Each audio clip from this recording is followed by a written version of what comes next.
In this video, we shall discuss about the dependent controls.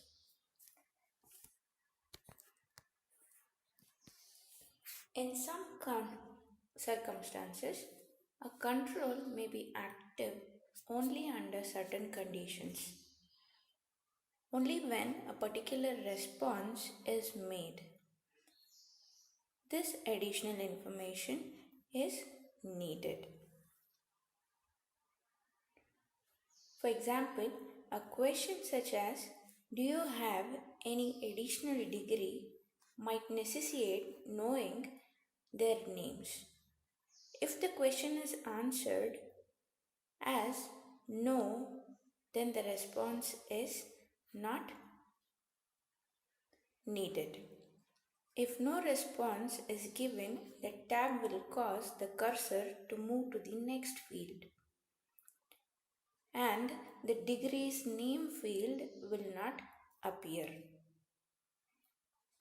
Locate a dependent or conditional control to the right of or below the field or choice that necessitates it. Exact positioning will depend upon the flow of eye movement through the screen and screen space constraints. The displayed arrow serves to tie the dependent control to the triggering control. The control field may either be shown in a grayed out or subdued manner or not displayed at all until it is needed. Displaying a control as grayed out or subdued allows the user to be aware of its existence but reduces the visual computation between it and together needed information on the screen. Not displaying dependent fields until they are triggered reduces the screen clutter. Hiding their existence, however, does not give the screen user a full picture of all the possibly needed data and the relationship that may exist. Hiding them then may result in a slight learning price depending upon the complexity of the needed data. The recommendation is to display them grayed out. So, one caution: place dependent controls within a window only when their frequency of use is moderate or high. Infrequently used dependent information is best located in a dialog box.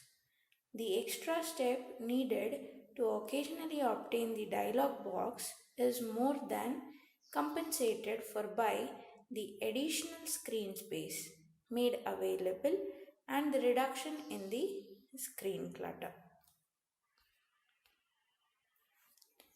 So, how do we align these screen elements? Fewer screen alignment points reduce a screen's complexity and make it more visually appealing. Aligning elements will also make eye and the pointer movement through the screen much more obvious and reduce the distance both must travel.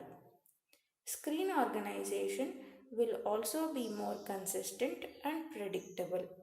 Alignment is achieved by creating vertical columns of the screen fields and controls and also the horizontally aligning the tops of screen elements. Fields or controls vertically columnized may be oriented in two directions, vertically or horizontally. Vertical orientation, a top to bottom flow through the controls, and control components is a recommended structure.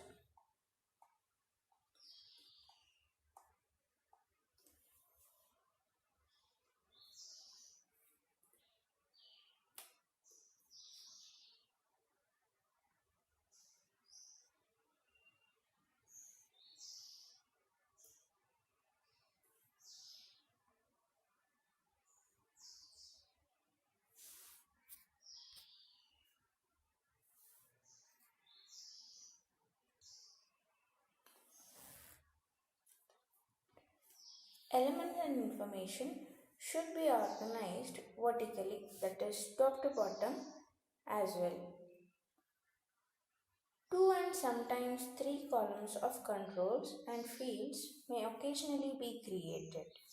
When multiple columns are presented and no section borders are used, column separation and downward flow may be emphasized through line borders, as illustrated in figure 13.8.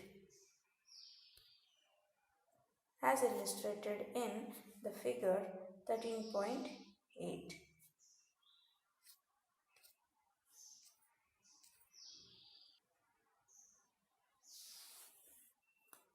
Vertical alignment guidelines say that the radio buttons or the check boxes must be left aligned. The choice descriptions, their selection indicators, and borders should be left aligned, and the caption must be inscribed within the borders, and it also must be left aligned. So, in case if the window has text boxes, then left align these text boxes, and if the screen will be used for inquiry or display purposes, the numeric fields should always be right aligned. Captions may be left or right aligned. And if the window has list boxes in it, so list boxes must be left aligned, and the caption must be located above the boxes and must also be left aligned. Refer figure 13.15. And if the window has drop down menu or pop up box or has a spin box or a set of combo boxes, then all these control boxes must be left aligned, and the field captions may be either left or right aligned. Refer the figure 13.6. Similarly, if the window has a mixed controls, that's a combination of text boxes, radio buttons, check boxes, drop down or pop up list boxes, spin boxes, etc., then all these controls must be left aligned vertically and they should be arrayed, and the caption may be written left or right aligned fashion.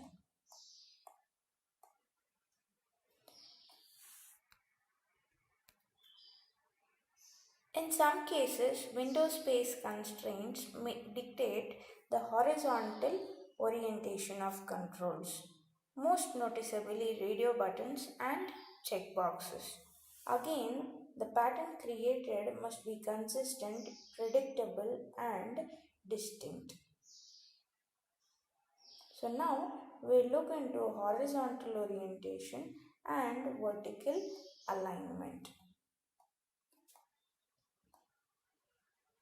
For horizontally oriented controls, indistinctiveness can be caused if the item descriptions are positioned as close to a following button or box as they are the button or box they related to, as illustrated in figure 13.23.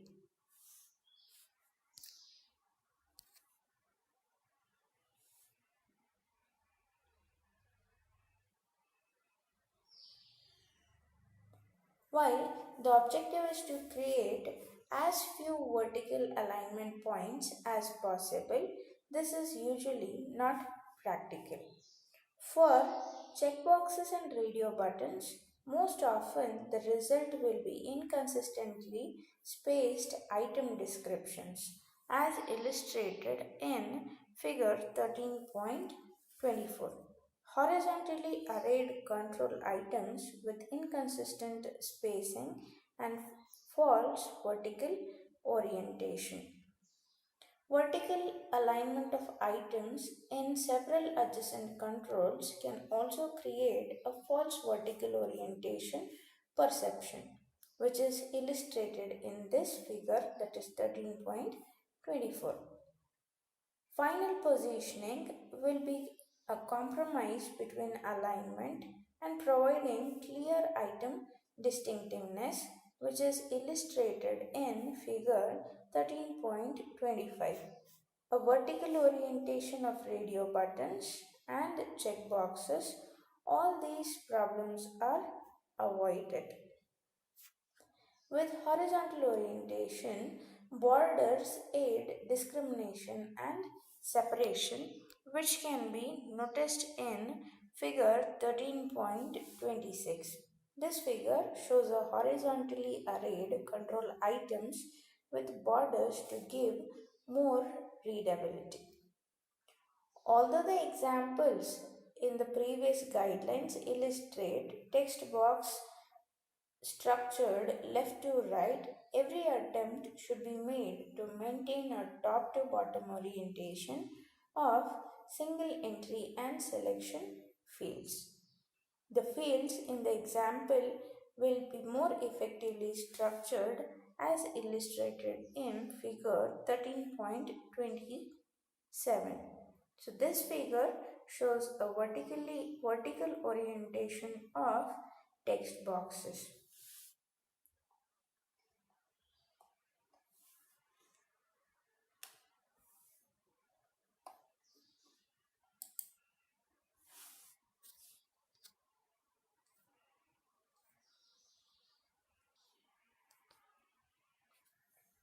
Arrangement of controls horizontally always consists of aligning them by their tops.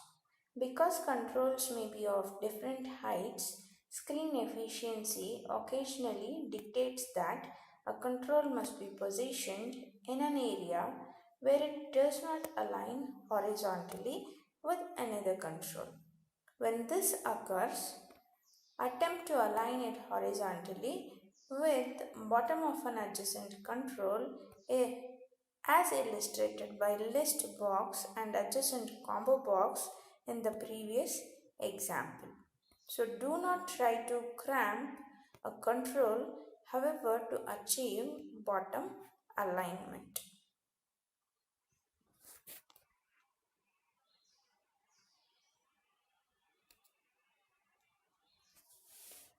Moving on to section alignment.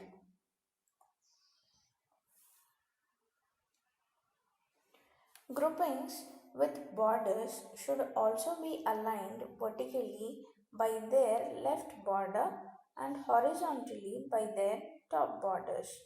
Controls within a group will of course be aligned following the alignment principles that are already been discussed. So align by the left side vertically arrayed groupings containing the section borders and always align by the top horizontally arrayed groupings containing the section borders.